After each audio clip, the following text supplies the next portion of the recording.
As nossas casas são dos maiores determinantes do nosso bem-estar. No entanto, a maior parte da população vive em casas que promovem o aparecimento de problemas graves de saúde.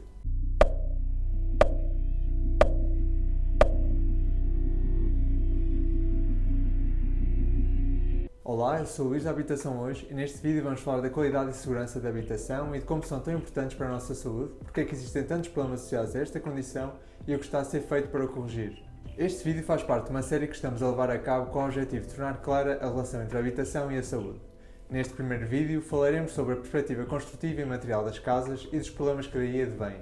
O tipo de construção das casas afeta muito o conforto que temos dentro delas, por isso todos temos, para nós, algumas regras a terem atenção quando procuramos uma casa para comprar ou alugar.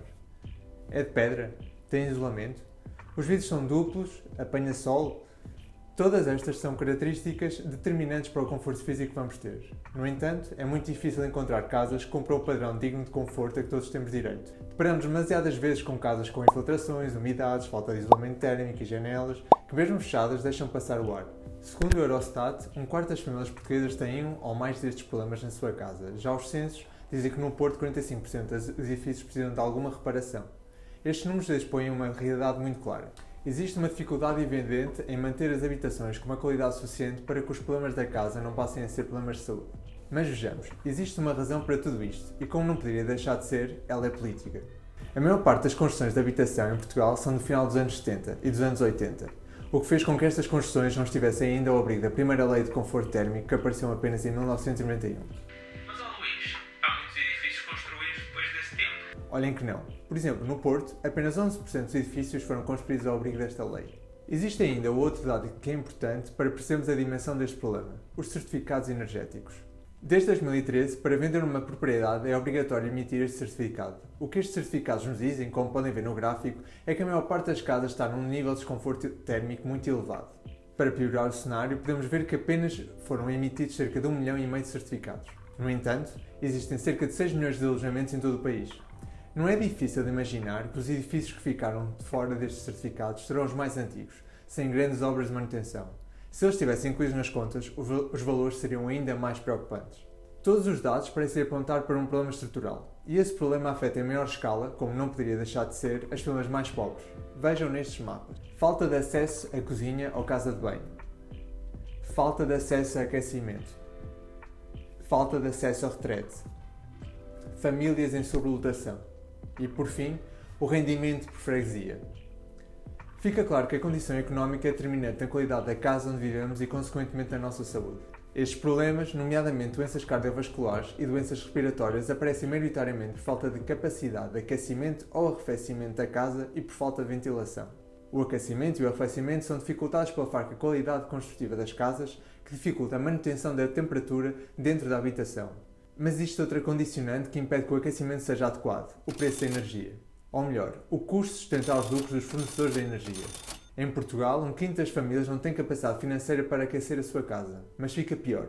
Sendo estes dados de 2018, podemos ver que estes números têm tendência a piorar devido à escalada dos preços.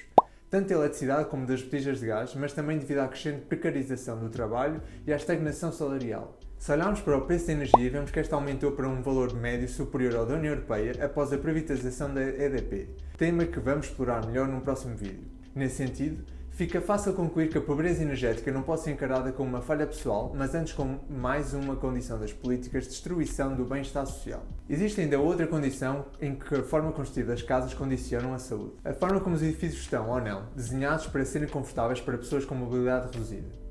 Os dados dizem-nos, por exemplo, que apenas 29% dos edifícios são acessíveis por cadeira de rodas até à porta de casa. Se quase 2/3 dos edifícios não conseguem garantir uma resposta adequada a esta necessidade, esta é uma limitação que pode atingir uma grande parte da população durante a vida ou à medida que a idade avança. Não conseguir mover-se dentro da própria casa ou dentro do edifício onde habita pode limitar a existência de uma pessoa ao seu quarto ou à sua casa, impossibilitando tarefas simples como sair de casa para ir à mercearia, ao médico ou simplesmente estar com outras pessoas. No entanto, o problema aqui torna-se mais evidente quando uma pessoa que se encontra nesta situação precisa de arranjar uma casa. Como existem muito poucas disponíveis, e as que existem são as mais recentes, ou seja, com mais comodidades, estas têm também preços mais elevados. As pessoas que têm esta condição acumulada com precariedade financeira veem a sua escolha limitada. Isto porque não têm capacidade para suportar o custo de uma casa que garanta as condições de acessibilidade, ficando mais sujeitas ao isolamento, tornando-os mais vulneráveis a doenças como a atrofia muscular e depressão. Existe uma outra questão muito relevante para o nosso bem-estar, a qualidade do espaço público à volta da nossa casa. A questão mais evidente são as casas que ainda não têm um saneamento público funcional, obrigando a soluções provisórias que não garantem os níveis de higiene necessários. No Porto, é também em Campanhã, que já vimos ter a freguesia onde os rendimentos são mais baixos, que este problema mais se evidencia. Existem também outros problemas associados à construção do espaço envolvente que podem influenciar a nossa saúde. Por exemplo, a ausência de passeios ou a degradação dos mesmos. Uma pessoa com dificuldade de mobilidade, seja pela idade ou por outra condição, pode ver a sua vida muito dificultada por passeios que não sejam estáveis, que estejam levantados ou, por exemplo, quando as ruas são muito inclinadas e não existem sistemas de segurança como corrimões. Este tipo de problema pode levar a quedas que podem ter consequências graves na saúde física, mas também é importante, uma vez mais, refletir sobre o efeito que o medo destas quedas pode ter. Pode levar ao isolamento dentro das próprias casas ou contribuir para o aparecimento de outro tipo de doenças como vimos antes. Existem muitas outras variáveis relacionadas com o envolvente da nossa casa que podem afetar a saúde, seja o ruído nas horas de descanso, a falta de espaços de estar com conforto, locais para sentar no espaço público, espaços de sombra em que não seja obrigatório consumir, ou casas de banho públicas e gratuitas e transportes de qualidade. Estas questões serão abordadas numa outra ação que estamos a preparar. Mas nada está a ser feito para garantir melhorias na qualidade de vida das pessoas dentro das próprias casas? Bom, existem vários programas. O Programa de Edifícios Mais Sustentáveis, o Vale Eficiência, o Casa Eficiente e o Primeiro Direito. Este último não se tem apenas na questão da qualidade e conforto das casas, sendo o Programa de Apoio ao Acesso à Habitação, que por esse motivo iremos explorar num outro momento, numa ação sobre políticas públicas. Quando olhamos para os outros programas, vemos que o grande objetivo é melhorar a eficiência energética das casas. O Programa de Edifícios Mais Sustentáveis, que vai já na segunda edição, dá um valor a cada obra até 7.500 euros para casas individuais e 15.000 euros para casas em edifícios coletivos. Existem vários problemas neste programa. O primeiro é que para aceder ao dinheiro as famílias têm que o ter previamente. Ou seja, as famílias têm de fazer o investimento nas obras e só depois de comprovarem as despesas é que o Estado devolve uma parte do dinheiro que gastaram. Mas o que acontece às melhores famílias que não têm capacidade para fazer o investimento prévio? Outro problema é, num prédio, as obras só podem avançar se todos os moradores tiverem a condição económica necessária para realizar as obras simultaneamente. O que, obviamente, raramente acontece, tornando as obras praticamente impossíveis. O programa Casa Eficiente funciona também apenas para famílias com capacidade económica, visto que se trata de um empréstimo bonificado, não sendo possível a uma família pobre e com trabalhos precários aceder. Por ser demasiado claro o problema, foi criado um outro programa, o Vale Eficiência. Neste caso, o Estado dá um valor à partida para que se possa fazer as obras. O problema aqui é que este valor é apenas de 1.300 euros. Nos dias que correm, que obra é possível fazer com este valor? Pois, nenhuma. Fica então clara a contradição. Quem tem dinheiro para investir na melhoria da sua casa tem acesso a um valor 12 vezes superior do que as pessoas que não têm capacidade financeira e que muito provavelmente vivem em piores condições por isso mesmo. Outra questão importante são os milhares de inquilinos a viverem em casas com condições degradantes. Umidade que deixa divisões inteiras negras, fossas à vista, janelas que não cumprem os mínimos do isolamento. Estes programas não estão a dar resposta a estes problemas e o Estado não põe em prática os mecanismos para obrigar os senhorios a fazer obras. Saem impunes, com a renda no bolso e sem garantir condições nas casas. Mas posto isto, é importante refletir sobre o que se podia estar a fazer, mas não se faz. A primeira coisa seria usar o património público como exemplo de promoção de habitação e de qualidade, garantindo conforto e mobilidade aos seus moradores.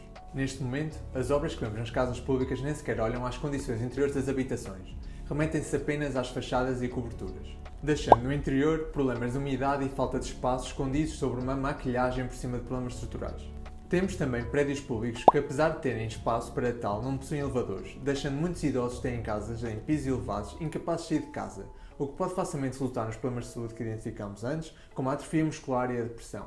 Pensar soluções para esta questão implica, primeiro do que tudo, pensar na reabilitação à escala urbana. Colocar isolamento na fachada de um prédio, quando os prédios vizinhos estão abandonados e, portanto, mais frios, úmidos e degradados, não é uma solução capaz de garantir melhorias. Deixar apenas as famílias com mais rendimentos aceder aos programas, também não. A reabilitação em massa do nosso parque habitacional público e privado é urgente e necessária, também para prevenir o aumento de problemas de saúde. Esta reabilitação é um processo fundamental para a transição energética e não podemos permitir que esta seja feita para estimular a especulação e continuar a retirar o direito a uma habitação digna aos mais pobres. Quando reivindicamos que se invista nesta reabilitação massiva, existe um aspecto fundamental que temos de ter em consideração. O Estado não pode financiar a melhoria das habitações sem garantir que essas melhorias não poderão ser um motor de especulação. Ou seja, é necessário garantir que uma casa reabilitada com dinheiro do Estado não possa depois ser vendida, nem que quem nela vive possa ser despejado para dar lugar a rendas mais altas. É necessário aliar esse investimento a uma desmercantilização das casas para que o direito à habitação de qualidade seja efetivamente assegurado. Por hoje, ficamos por aqui. Não te esqueças de continuar a acompanhar esta série sobre a relação da habitação com a saúde e já sabes, deixa gosto, ativa o sininho e partilha para que possamos chegar ao maior número de pessoas possível. Junta-te à luta, vamos lutar por habitação. Hoje.